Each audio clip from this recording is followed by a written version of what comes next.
If you've spent any time in the Cottagecore or heritage Reno corners of YouTube, you know the vibe.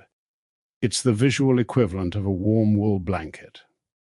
You're there for the lime plaster, the 18th century joinery, and the relentless, charming optimism of a family that looks at a structural collapse and says, right then, tea first. But behind the sun-drenched barrows of rubble and the meticulous restoration of Château de la Basmaignée lies a story that feels less like HGTV and more like a French noir thriller. This is the story of the Pethericks, a family that turned We'll Make It Work into a global brand, only to have a decade-old shadow catch up with them just as the paint was drying. To understand the Pethericks, you have to understand the dynamic. To dive deeper into the engine that is Billy Petherick, we have to look at the sheer logistical audacity he brings to the screen. Billy didn't just stumble into the world of heritage renovation. He essentially spearheaded a family movement. Originally from London, he was just 27 when he and Gwendoline purchased Château de la Basmaignée for over €1 million in 2016. With some background in building but a massive amount of undauntability, he set the tone for the entire Petherick brand. The belief that any problem, no matter how structural, can be solved with enough grit and the right machinery. The logistics of optimism. To truly capture the Billy Petherick method, you have to look at the psychological warfare he wages against the sheer scale of French heritage. He doesn't see a monument, he sees a checklist. Billy's superpower isn't just carpentry, it's compartmentalization. While professional developers might look at a 50-room ruin and see a financial abyss, Billy treats the chateau like a series of small, winnable battles. By focusing on a single salon or a solitary turret, he creates momentum loops. Each completed room provides the hit of dopamine needed to survive the next structural collapse. This micro-victory approach is what prevents the audience and the family from becoming paralyzed by the macro-nightmare of a crumbling estate. It's a masterclass in staying sane while living in a construction zone. You don't fix a chateau, you fix a corner, then a floor, then a wing. Billy's engine isn't just metaphorical, it's diesel-powered. On a Petherick set, the heavy equipment gets as much screen time as the humans. Early on, Billy realized that manual labor would take decades, so he invested in a cherry picker and a telehandler, machines that have essentially become members of the family. To Billy, a telehandler isn't just a vehicle, it's a force multiplier. It's the difference between a job being an impossible structural feat and it being just another Tuesday. Watching him navigate a massive machine through a narrow 18th century archway provides the high-stakes tension that YouTube audiences crave. It's the fusion of ancient stone and modern hydraulics. The family discount the most staggering metric of the Petherick operation is the 80% rule, by keeping the labor entirely in-house, leveraging the meticulous Michael, the steady hand of their father Mick, and the creative energy of sister Sadie. Billy bypassed the traditional contractor tax. This DIY or die mentality allowed them to tackle projects that would have bankrupted a standard developer. By trading their own sweat equity for professional invoices, they turned a €1 million investment into a property worth far more, proving that in the world of heritage restoration, who you know is less important than who you are related to. The Convent era. Billy's energy didn't stop at the chateau. In a move that signaled his transition from renovator to mogul, he took on an abandoned 19th century convent in Early, a sprawling labyrinth that once housed Catholic nuns administering the local hospital. This project became the ultimate showcase for his engine style. As the Petherick universe expanded, Billy realized he couldn't tile every floor or wire every room alone. He shifted into a project manager role, coordinating a growing crew that has become central to the channel's charm. This includes Yanis, who started as a local bartender and friend of the family before being hired by the chateau to become a polymath of demolition and restoration. Yanis represents the audience's own journey, learning on the job, thirsty for knowledge, and willing to climb the highest trees to rescue a stray drone.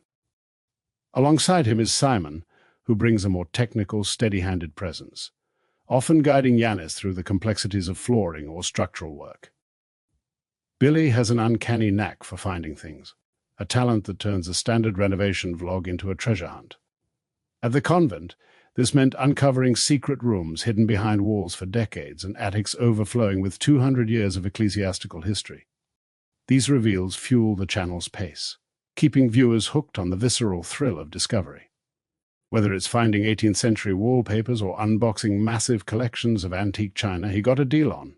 Billy understands that the modern YouTube audience isn't just there for the work. They're there for the reveal. However, the engine doesn't run without friction. Billy's decision to rip out the original heating systems and nunsails to create a massive, high-design medieval kitchen sparked intense debate in the comment sections. Critics called it a pointless designer kitchen that sacrificed historical functionality for camera-ready aesthetics. Fans called it a bold reimagining of an institutional building. This tension is part of the draw. Billy isn't just restoring a building to its past, he is forcing it into a future that fits his specific, sometimes polarizing, vision. Through it all, Billy remains the catalyst. While the others might fret over the historical why, Billy is already 3 rooms ahead, wheelbarrow in hand, proving that the only thing more addictive than a successful restoration is the start of the next one. The human element. While Michael provides the artistry, Billy provides the backbone. He is the one who deals with the grueling aspects, the mud, the endless drainage repairs, and the heavy lifting. This contrast is what makes the family dynamic work. Without Billy's relentless push, the chateau would still be a beautiful, crumbling dream. With him, it's a functioning home, a B&B, and a thriving digital business. If Billy is the frantic pulse of the renovation, Michael Petherick is its soul. To understand Michael is to understand the difference between fixing something and honoring it. In the YouTube landscape of fast flip renovations and 10-minute makeovers, Michael's segments are a radical act of slowness. He is the man who treats a dry, rotted window frame like a holy relic, often spending weeks on a single feature that a standard builder would have replaced with PVC in an afternoon. The anatomy of a Michael project. Michael's work is characterized by 3 distinct traits that have earned him a cult following. The alchemist of patina. Michael doesn't like things to look new. He has an uncanny ability to mix stains, waxes, and pigments to ensure a repair is invisible to the naked eye. He understands that in a chateau, a shiny finish is a failure. The goal is for the wood to look like it has been buffed by 3 centuries of silk sleeves. The save everything philosophy. Where Billy might see a pile of scrap, Michael sees timber with history.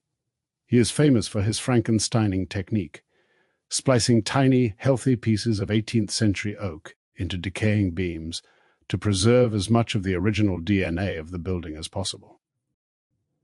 The Michael focus. When the camera zooms in on his hands, the rest of the chateau's chaos disappears.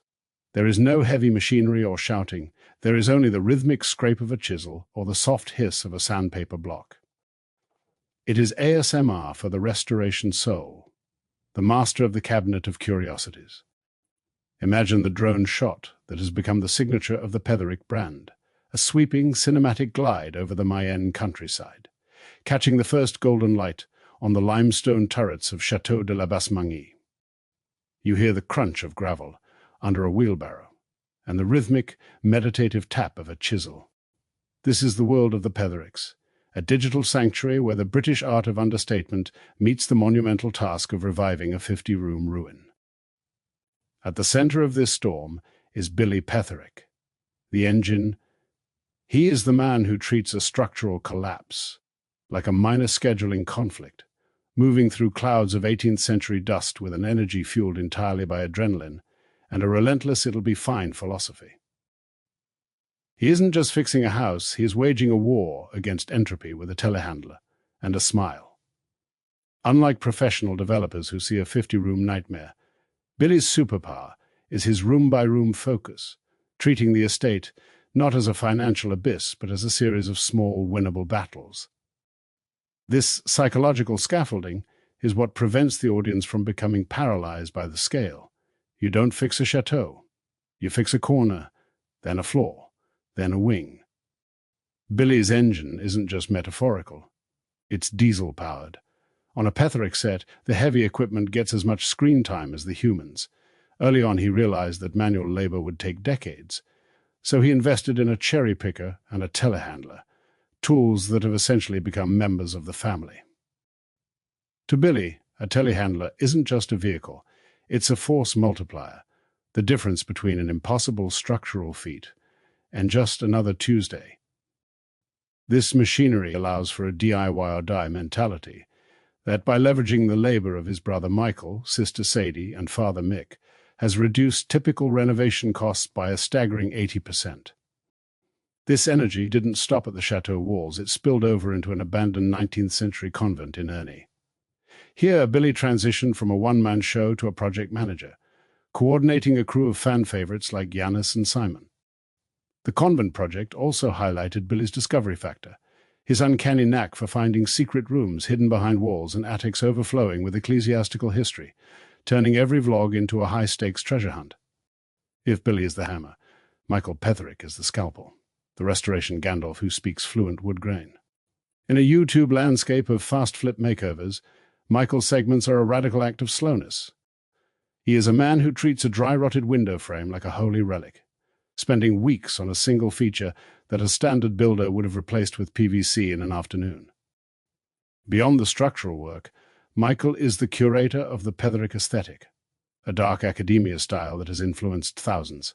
He won't just paint a room, he will engage in pigment archaeology, scraping back layers of 1,950 seconds wallpaper to find a fleck of 18th century terre d'ombre to replicate with traditional linseed oil.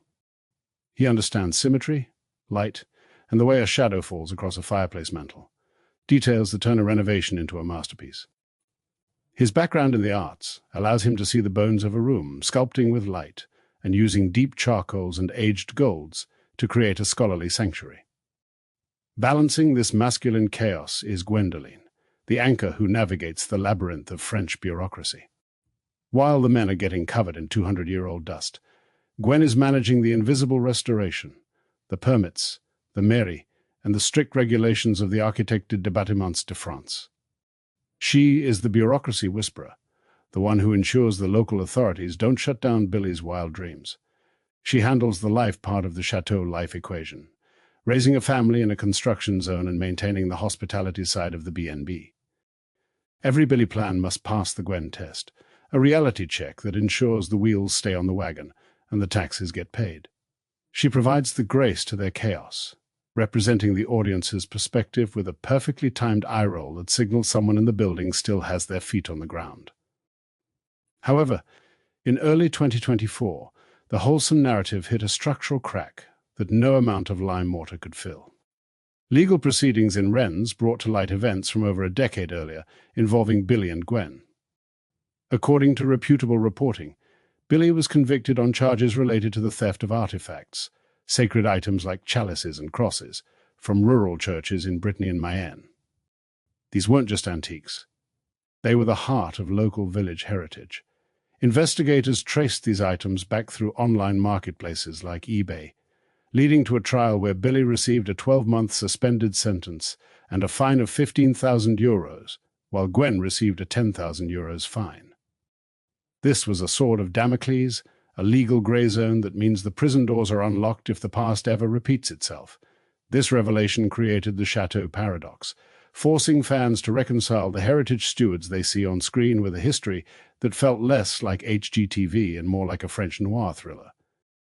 Yet, the project rolls on, perhaps because viewers recognize that life is just as messy as an unrepaired hallway, and that every old building and every person needs a bit of narrative repair.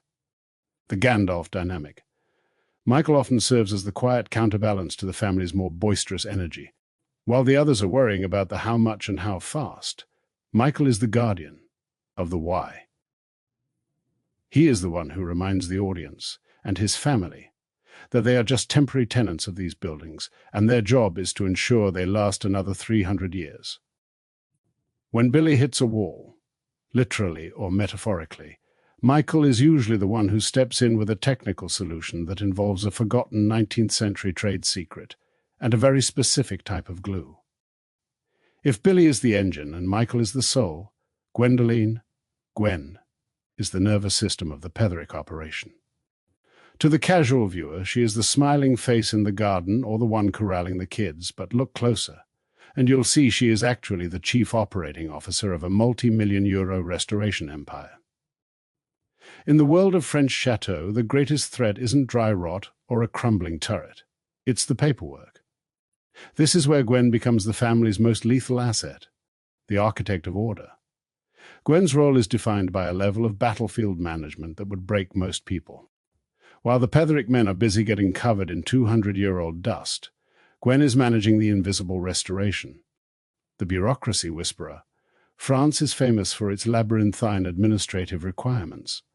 From mairie, town hall, permits to the strict regulations of the Architecte des Bâtiments de France, who oversee historic monuments, Gwen is the one translating the family's wild dreams into government speak. Without her, the local authorities would have shut down their great ideas years ago. The tone of the chateau, Gwen is largely responsible for the warmth of the Basmaignée brand. She manages the hospitality side, the B&B bookings, the guest experiences, and the homely feel that prevents the chateau from feeling like a cold, drafty museum. She turns a construction site into a destination. The filter every Billy plan has to pass the Gwen test. She is the one who asks, where is the money coming from, and who is going to clean up that mess? Her occasional, perfectly timed eye roll to the camera isn't just for comedy.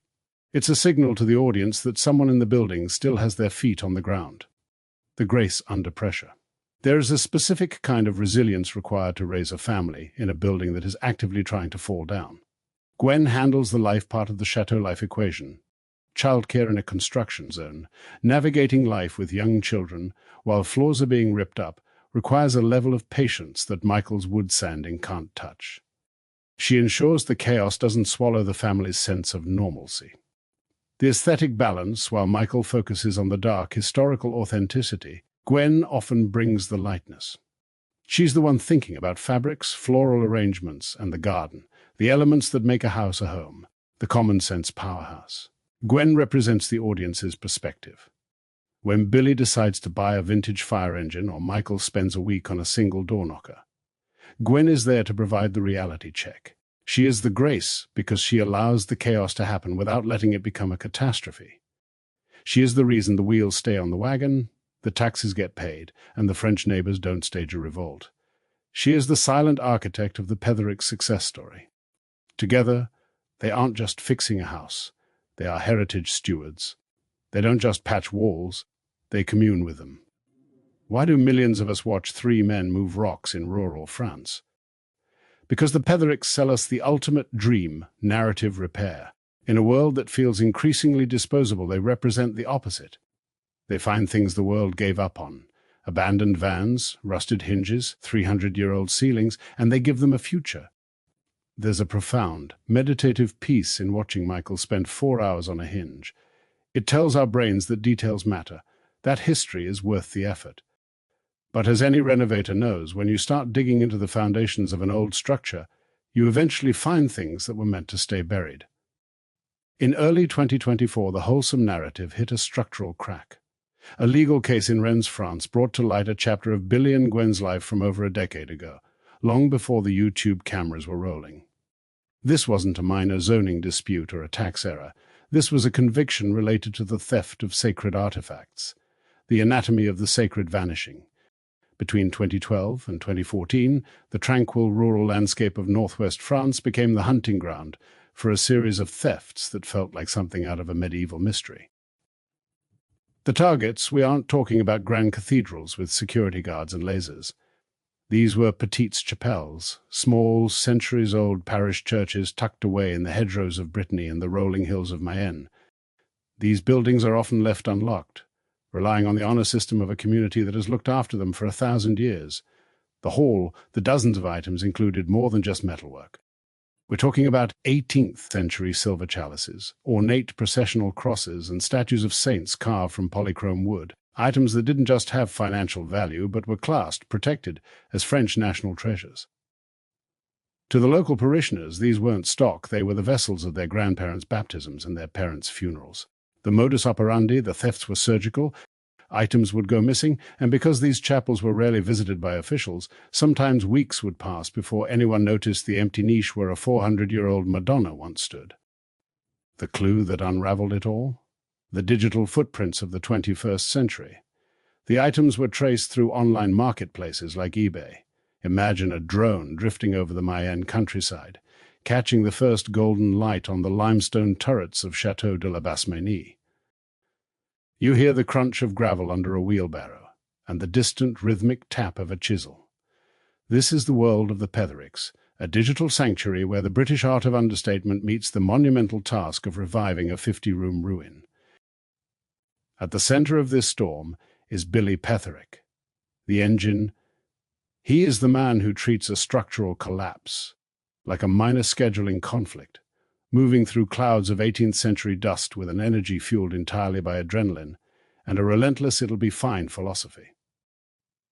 He isn't just fixing a house, he is waging a war against entropy with a telehandler and a smile.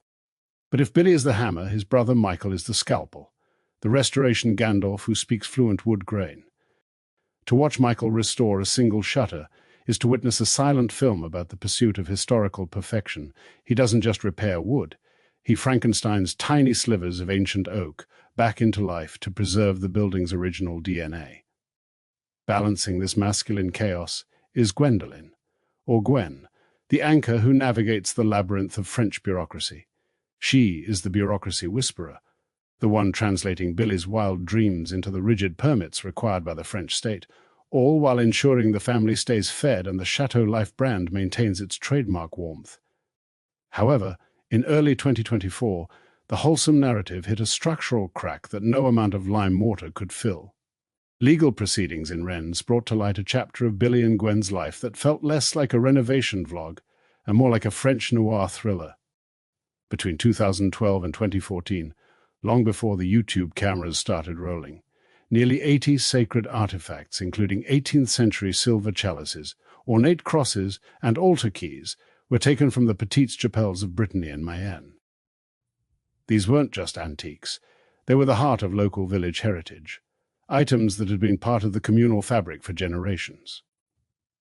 The digital irony was staggering.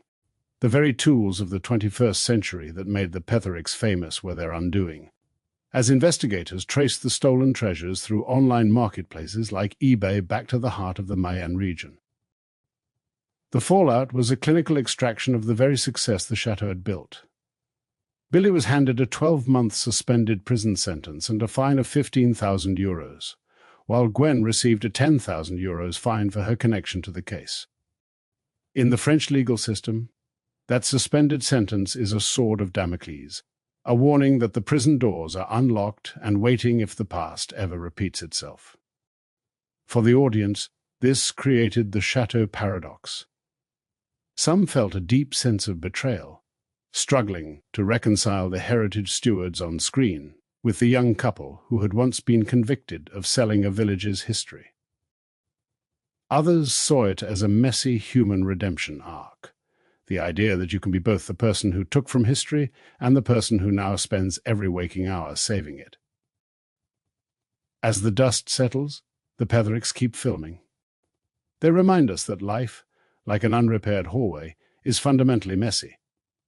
They prove that old things are worth saving, whether they are crumbling beams or tarnished reputations. They continue to move forward, one brick at a time, proving that even with a decade-old shadow following you through the corridors, you still have to keep the camera rolling, keep the tea brewing, and somehow find a way to say, "It'll be fine." For a community built on the sanctity of heritage, the irony was deafening. How do you reconcile the man who painstakingly preserves a chateau's soul with the young man convicted of selling a chapel's history? Billy has since referred to this as a youthful mistake. The court seemed to agree, citing the time elapsed and the fact that most items were recovered as mitigating factors. But for the audience, it created a Château Paradox. Some viewers felt betrayed. How could Restoration Gandalf's family have a history with looting? Others saw it as the ultimate redemption arc. A man who once took from history now spends every waking hour giving back to it. It turns the renovation into a metaphor. We aren't just watching them fix a building, we're watching them build a new identity over the ruins of an old mistake. Despite the headlines, the Petherick empire hasn't collapsed. If anything, it's grown. Why? because the Petherick vibe is stronger than the Petherick scandal. We live in a messy world, and we've become accustomed to our heroes having jagged edges. There's something human about the contradiction. The idea that you can be both the guy who misplaced a chalice in 2012 and the guy who saved a landmark in 2025. They remind us that everything, buildings, reputations, families, is constantly in a state of decay or restoration. You're either letting the ivy take over, or you're out there with a bucket of lime mortar trying to hold it all together. So, we keep watching. We watch for the unintentional plot twists. We watch for Michael's quiet excellence and Billy's frantic optimism. The Pethericks taught us that it'll be fine. And maybe they were talking about more than just the walls. Maybe they were talking about the messy, complicated process of being human. Because at the end of the day, whether you're fixing a ceiling or a life, the method is the same, one brick at a time, a lot of patience, and a very large pot of tea.